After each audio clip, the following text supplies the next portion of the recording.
5ই আগস্টে শেখ হাসিনার দেশ ছেড়ে পালিয়ে যাওয়ার মধ্য থেকে বাংলাদেশে রাজনীতিতে নতুন একটি ধারা বা নতুন একটি অধ্যায় তৈরি হয়েছে। এই অধ্যায় আসলে কি পরিবর্তন এনেছে, কি পরিবর্তন আনবে, সামনের বাংলাদেশকে আসলে কি দিতে পারবে, সেটা অবশ্যই প্রশ্নের দাবিদার।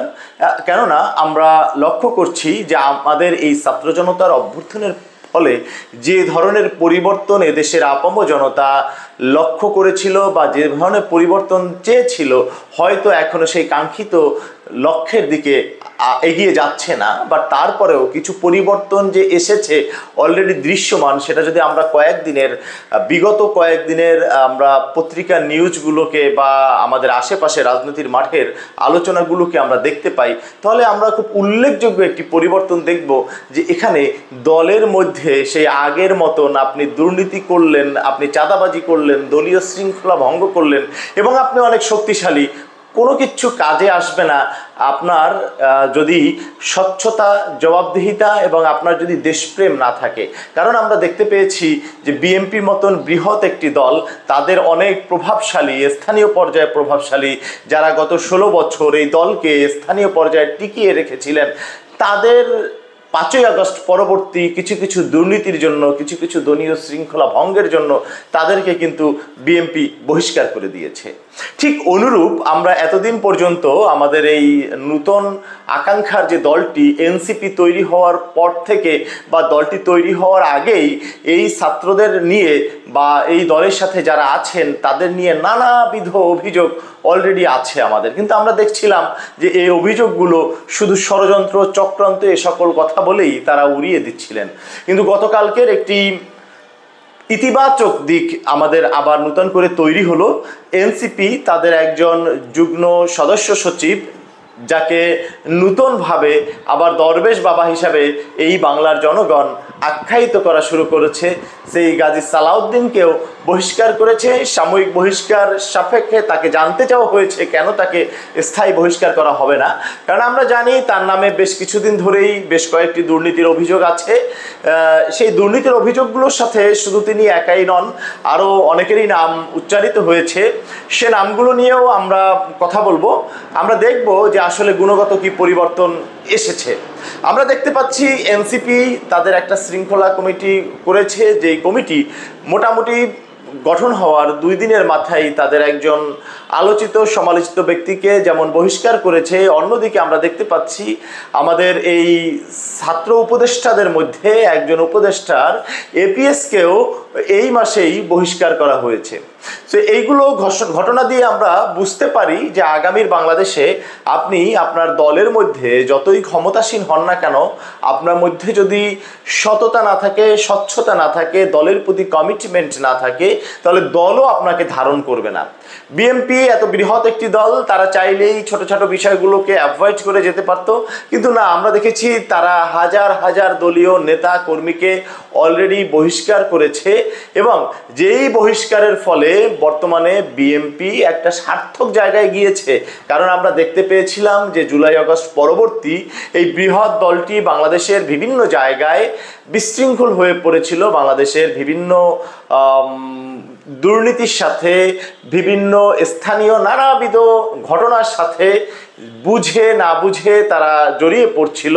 ঠিক ওই মুহূর্তে যখন দলীয় শৃঙ্খলা ভঙ্গের জন্য অনেককেই, আমি বলবো অনেকটা গণহারে বহিষ্কার করা হচ্ছিল, এখন কিন্তু অনেকেই আবার সেই শৃঙ্খলার মধ্যে এসেছেন। ঠিক এনসিপিরও অনেক নেতা কর্মীর বিরুদ্ধে এ জাতীয় অভিযোগ যখন মাঠে একদম বেশি মাথাচাড়া দিয়ে উঠেছে, ঠিক ওই মুহূর্তে তারা যখন এই অ্যাকশনগুলো নেওয়া শুরু করেছেন, আমরা এটা আশা করতেই পারি যে এই কালচার ভবিষ্যৎ বাংলাদেশের রাজনীতিতে অব্যাহত থাকবে। এই কালচার যদি দলীয় শৃঙ্খলার মধ্যে অব্যাহত থাকে, এটা রাষ্ট্রের যেই কাঠামোগুলো আছে সেই কাঠামোগুলোকে সুন্দর করে ফাংশন করতে সহযোগিতা করবে। কারণ দলীয় প্রধানরা যদি তাদের এই কর্মীদের দুর্নীতিকে প্রশ্রয় না দিয়ে যদি এটাকে শক্ত হস্তে দমন করেন, তাহলেই কিন্তু ওই দল এবং ওই দেশ সামনের দিকে এগিয়ে যেতে পারে। তো আমরা মোটামুটি আশাবাদী যে 5ই আগস্টের পরে অন্তত একটা সংস্কার দৃশ্যমান, সেটা হলো দলের মধ্যে এখন আর সেই দুর্নীতিবাজদের কোনো আস্থা নাই। এখন পাশাপাশি এই দলগুলোকে খেয়াল রাখতে হবে, এই ধরনের দরবেশ বাবারা যারা দলের ভিতরে ঢুকেছেনি এই রকমের অপকর্ম কুকর্ম করার জন্য, যার মাধ্যমে একটি দলকে নানাবিধভাবে সমালোচনার মুখে ফেলে দিচ্ছেন। একটা সময় এই দরবেশ বাবাদের আধিক্য যখন অনেক বেশি হয়ে যায় দলের মধ্যে, তখন আর সেটাকে নিয়ন্ত্রণ করা যায় না। যেমনটা ঘটেছিল বাংলাদেশের পতিত দল, পতিত ফ্যাসিস্টের দল, ওই শেখ হাসিনার দলে, ওই দলেও যখন এরকমের অলিগার্কি, এরকমের দরবেশ, এরকমের রাজনীতির বাহিরের লোকদের অবস্থান অনেক বেশি শক্ত হয়েছিল, তখনই এই দলটা কিন্তু ডুবতে বসেছিল। এই দলে যখন ওই সালমান এফ রহমানদের মতন মানুষদের, যখন ব্যবসায়ীদের অনেক বেশি এক্সেস আনাগোনা বেড়ে গিয়েছিল ওই আওয়ামী লীগে, তখনই কিন্তু দুর্নীতি বেড়ে গিয়েছিল। তাই রাজনীতি থাকতে হবে রাজনীতিবিদদের হাতে, রাজনীতি থাকতে হবে মাঠ থেকে উঠে আসা রাজনীতিবিদদের হাতে। আপনি দেখবেন একজন মাঠের কর্মী, একজন মাঠ থেকে উঠে আসা রাজনীতিবিদ কখনো অনেক বেশি রকমের করাপ্টেড হতে পারে না, দুর্নীতিবাজ হতে পারে না। এই দুর্নীতিবাজ হয় কিছু সুযোগ সন্ধানী যারা টাকা দিয়ে দলের পদ কিনে।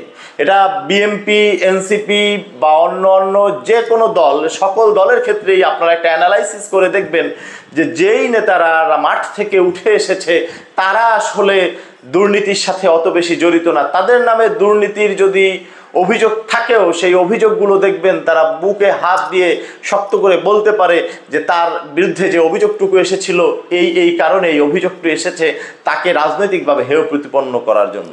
কিন্তু দরবেশ বাবাদের মতন মানুষ, তারা রাজনীতিতে আসেনি মূলত দুর্নীতি করার জন্য।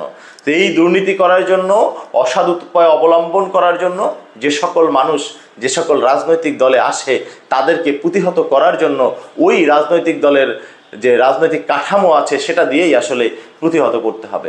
আমরা দেখতে পাচ্ছি বাংলাদেশের রাজনৈতিক অঙ্গনে আরও অনেকগুলো আশার দ্বীপ জ্বলে উঠছে। আমাদের সংস্কার কমিশন যে সকল বিষয়াদি নিয়ে বিভিন্ন রাজনৈতিক দলের সাথে আলাপ আলোচনা করছেন, আমরা দেখতে পাচ্ছি মোটা দাগে অনেকগুলো বিষয়ই তারা একমত। কিছু কিছু বিষয় আছে তারা নিজস্ব দলীয় স্বার্থের জন্য এখনো একমত হতে পারেননি, কিন্তু আমরা আশা করি বিএনপির মতন একটি বৃহৎ দল, জামাতে ইসলামী, এনসিপি, তারা যেহেতু নির্বাচনমুখী হয়েছে, অতএব তারা যে সকল বিষয়ে এখনো একমত হতে পারেননি, এ সকল বিষয়েও অতি সত্বর একমত হবেন। তবে তারা একটা বিষয়ে হয়তো একমত হয়েছেন যে এই দুর্নীতিবাজদের স্থান আর দলের মধ্যে দেওয়া যাবে না, কারণ যেই দলে এই দুর্নীতিবাজদের মতন বাজদের স্থান থাকে, সেই দলকে জনগণ গ্রহণ করে না। হোক সেটা এনসিপি, হোক সেটা বিএনপি, হোক সেটা জামাত, হোক সেটা ইসলামী শাসনতন্ত্র, হোক সেটা যে কোনো দল। অতএব এই দুর্নীতির বিরুদ্ধে আমাদের যুদ্ধটা যদি আমরা দলীয় পর্যায়ে, ব্যক্তি পর্যায়ে, পারিবারিক পর্যায়ে জারি রাখতে পারি, তাহলে এই বাংলাদেশ খুঁজে পাবে তার নূতন একটি দিশা। আসুন আমরা এই জাতীয় দলীয় দুর্নীতি, দলীয় দুর্বৃত্তায়ন, দরবেশভেষী এই সকল দুর্নীতিবাজকে সমাজের প্রতিটি স্তর থেকে আমরা তাদেরকে প্রতিহত করি।